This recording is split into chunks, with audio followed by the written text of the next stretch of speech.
আলহামদুলিল্লাহ, আমিও সবার মতো প্রথমবার ফেসবুকের টাকা হাতে পেলাম। কত টাকা হাতে পেলাম, কিভাবে পেলাম সেটা জানতে হলে পুরো ভিডিও অবশ্যই দেখতে হবে। আসসালামু আলাইকুম, সবাই কেমন আছেন? আমরা আল্লাহর রহমতে ভালো আছি। এটা অনেক আগের ভিডিও। এটা হচ্ছে যখন আমাদের দেশে গন্ডগোল লাগে তখনকার ভিডিও আপলোড করতে ভুলে গিয়েছিলাম, এজন্য প্রোফাইলটা খুঁজে আপনাদের জন্য ভিডিওটা মেক করলাম। ভিডিওটা কেমন লাগে অবশ্যই জানাবেন আর অবশ্যই শেষ পর্যন্ত থাকবেন। এই ভিডিওটা করা হয়েছিল যখন রাস্তায় রাস্তায় হরতাল, মিছিল, মিটিং হচ্ছিল তখনকার ভিডিও এটা। অনেক আগের যেহেতু ভিডিও আপলোড করতে ভুলে গিয়েছিলাম, এজন্য আবার আপলোড করে দিলাম। ঢাকা শহরে যানজটের কারণেই একদমই বেশি ভালো লাগে না, বাইরে বের হইতে ইচ্ছা করে না। আমার ব্যাংকে কাজ ছিল, এই কাজে চলে গিয়েছিলাম এবং কমপ্লিট করার পরে আমি আমার টাকাটা হাতে পেলাম। আর কিসের টাকা হাতে পেলাম সেটা অবশ্যই ভিডিওর শেষ পর্যন্ত দেখলে অবশ্যই বুঝতে পারবেন। আমি ব্যাংকে থেকে টাকা উঠাইলাম আর এখনকার ব্যাংকের যে অবস্থা, যেখানে যান না কেন সিরিয়াল খাটতে হয়। টাকাগুলো উঠানোর পরে আমি একটু চেক করে নিচ্ছিলাম যে কোনো টাকা ছিঁড়া আছে নাকি, এই জন্য আমি চেক করে নিচ্ছিলাম বারবার।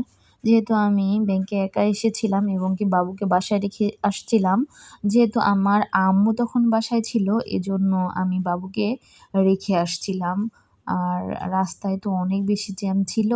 বাবুর সব প্রয়োজনীয় জিনিস নিয়ে নিলাম যেহেতু বাবু বাসায়। আর এবার বলি কিসের টাকা উঠালাম।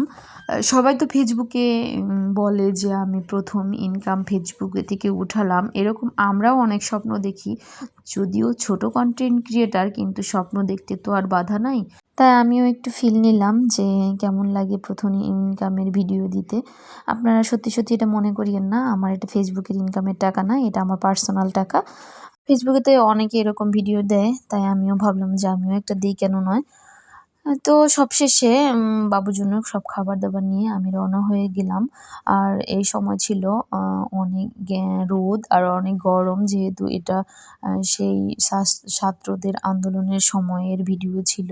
অনেক বেশি গরম ছিল, রাস্তায় গাড়ি ঘোড়া ছিল না, এই জন্য আমি একটা কোকাকোলা নিয়ে নিয়েছিলাম।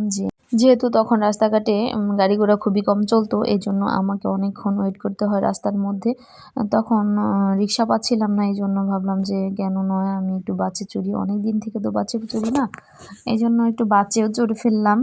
তাড়াতাড়ি চলে আসলাম বাসা, যেহেতু বাবুকে রেখে আসছি, সো তাড়াতাড়ি বাসা যেতে হবে, এই জন্য লেট না করে বাসে চলে এসেছিলাম। বাবুর জন্য কিছু ওষুধ এবং আমার প্রয়োজনীয় কিছু জিনিসের জন্য সুপার শপে চলে গিয়েছিলাম, সেখান থেকে প্রয়োজনীয় সব জিনিস নিয়ে বাসার উদ্দেশ্যে রওনা দিলাম। সবাই আমার ভিডিওটি কেমন লাগলো অবশ্যই জানাবেন। আর অবশ্যই এটা বাস্তব ভিডিও না, আমার এটা হচ্ছে পার্সোনাল টাকা, এটা কোনো ফেসবুকের টাকা না। আপনারা আবার এটাকে ফেসবুকের ইনকামের টাকা মনে করিয়েন না।